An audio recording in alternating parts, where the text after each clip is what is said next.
David has been filling in for Lou tonight.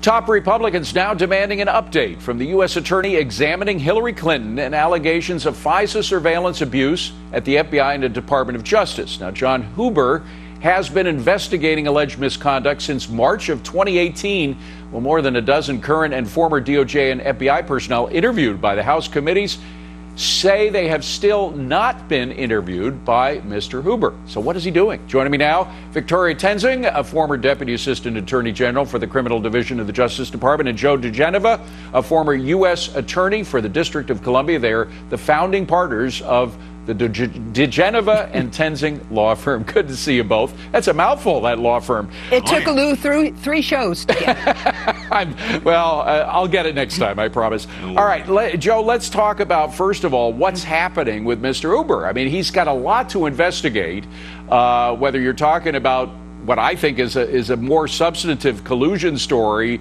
than anything we've heard about with the Trump administration. That is the relationship between Fusion GPS, the Russians that they were working for, and the Democrat Party and the Hillary campaign. Huber is supposed to be looking into this. What's happened? Well, there's no doubt, David, that the FISA abuse is the single most important story of all of this, because it is the crime that actually did happen here.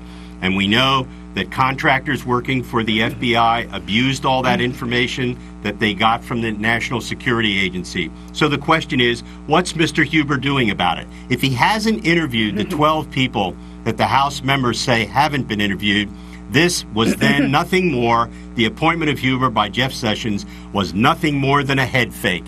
Because if he hasn't interviewed them, he's not doing anything. This has become a joke.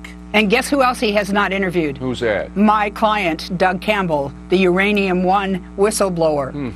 Now, if he hasn't even called me or to interview my client, what has he been doing? And it's not 8 months. That was in the letter, but that's wrong. David, Huber was assigned back in November of 2017 because I've seen a letter written from the Justice Department to the House saying we have somebody working on Uranium One and the Clinton email matter.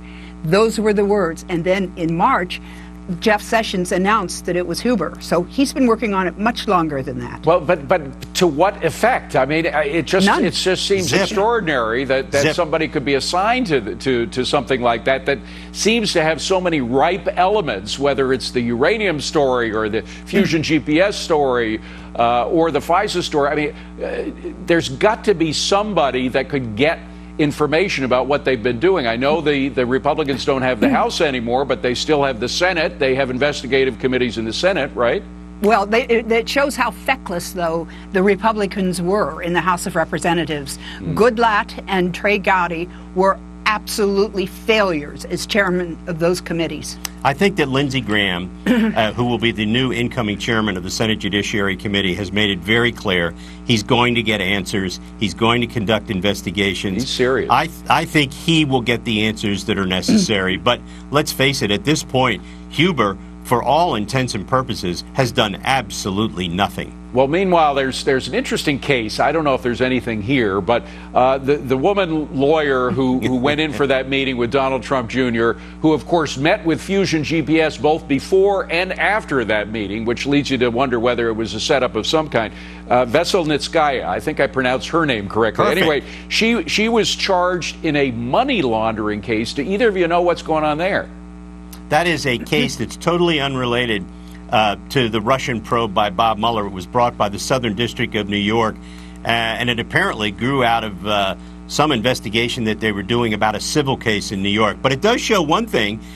She's a fraudster. Yeah. And she got herself into the tower by using fraud, by saying she was there to help on Hillary, and she was really there about adoptions. So she's pretty good at being a fraudster, apparently. And do you think that case is ever going to see the light of day? Oh, Last I heard, absolutely. She was not in the United States. No, she's a in Muscovite. Russia. Yeah, she's not coming back. But again, it shows that there were bad agents here, but usually those bad agents were working in one shape or another with the Hillary campaign and the DNC. I mean, she was working with Fusion GPS. That was clear because she met with them before and after the meeting with Donald Trump Jr. And Fusion GPS was getting money from Russians who wanted to get rid of all the sanctions. So there was collusion. They did have a point. They wanted to get rid of the Russian sanctions, but they were working with Hillary's campaign. That is exactly right.